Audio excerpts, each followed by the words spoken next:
Welcome to SV6 news. సమగ్ర సమాచార వారధి SV6 న్యూస్ లో టాప్ 6 న్యూస్.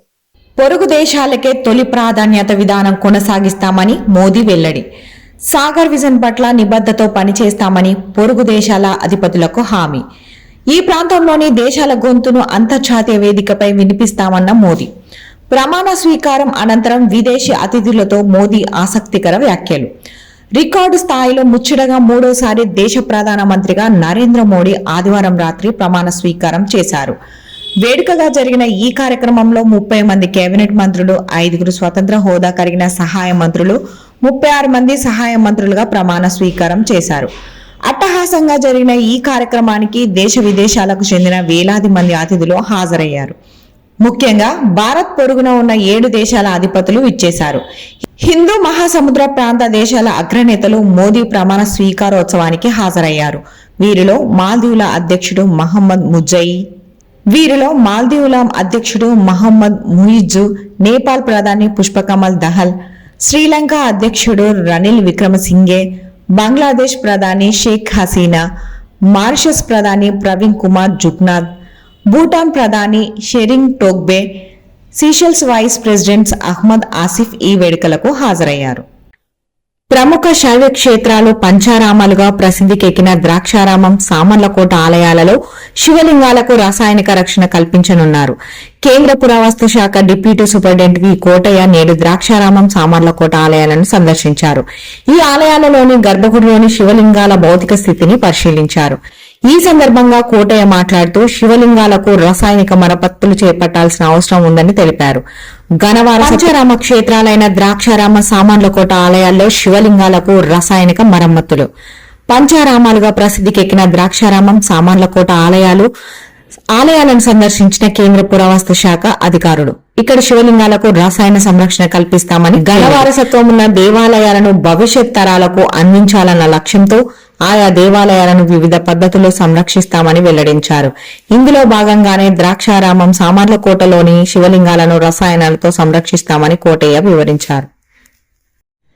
భారత్ చేతిలో ఓటమితో సంక్లిష్టంగా మారిన పాక్ సూపర్ 8 అవకాశాలు. ఆడిన 2 మ్యాచ్ల్లోనూ ఓడిపోయిన దాయాది దేశం. చెరో 2 మ్యాచ్లు గెలిచి గ్రూప్ A టాప్ 2లో నిలిచిన భారత్.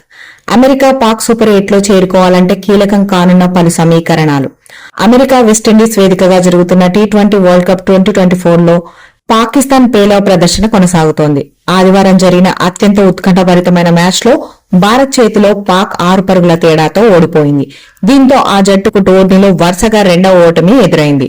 తొలి మ్యాచ్లో అమెరికా చేతిలో సంచలనాత్మక రీతిలో దాయాది దేశం ఓడిపోయిన విషయం తెలిసిందే.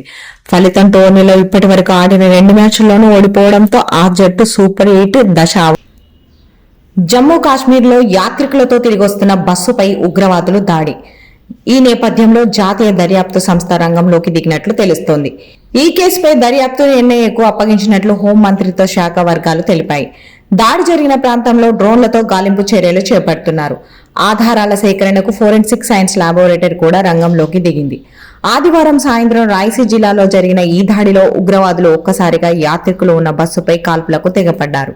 దీంతో బస్సు లోయలో పడిపోయింది. ఈ ఘటనలో 10 మంది మరణించగా 33 మంది గాయాల పాలయ్యారు. బస్సు లోయలో పడిపోయిన ఓ ఉగ్రవాది మరో 20 నిమిషాల పాటు కాల్పులు కొనసాగించాడని క్షతగాత్రుల్లో ఒకరు మీడియాకు తెలిపారు. ఒకేసారి పలువురు టెర్రరిస్టులు కాల్పులకు తెగబడ్డారని, వారందరూ ముఖాలకు మాస్కులు ధరించారని అన్నారు. అయితే ఈ దాడిలో 3 పాల్గొని ఉండవచ్చునని విశ్వసనీయ వర్గాలు తెలిపాయి. మోదీ ప్రమాణ స్వీకారోత్సవంలో పాల్గొన్న పవన్ మాట్లాడుతూ తన మనసులో మాట బయటపెట్టాడు. కేబినెట్ కూర్పుపై ఇప్పటికే బాబుతో చర్చలు. ఆంధ్రప్రదేశ్లో ఎన్డీఏ కూటమి విజయం సాధించడంలో కీలక పాత్ర పోషించిన జనసేన అధినేత పవన్ కళ్యాణ్ ఏర్పడబోయే ప్రభుత్వంలో ఎలాంటి పాత్ర పోషిస్తున్నారనే దానిపై సర్వత్రా ఆసక్తి నెలకొంది. ఎన్నికల్లో కూటమి విజయం సాధించగానే పవన్ డిప్యూటీ సీఎం అవుతారన్న చర్చ మొదలైంది. అయితే ఈ విషయంలో ఇప్పటి వరకు ఎలాంటి స్పష్టత లేదు. ఏపీ ప్రభుత్వంలో చేరేందుకు పవన్ ఆసక్తిగా ఎదురుచూస్తున్నారని, దీనిని బట్టి పదవుల విషయంలో పవన్ పూర్తి స్పష్టత ఉన్నట్లు అర్థమవుతోంది. కాగా కేబినెట్ కూర్పుపై ఇప్పటికే చంద్రబాబు, పవన్ చర్చించినట్లు వార్తలు కూడా బయటకు వచ్చాయి. భారత ప్రధానిగా ప్రమాణ స్వీకారం చేసిన నరేంద్ర మోడీకి మైక్రోసాఫ్ట్ సంస్థ వ్యవస్థాపకుడు బిల్ గేట్స్ శుభాకాంక్షలు తెలిపారు.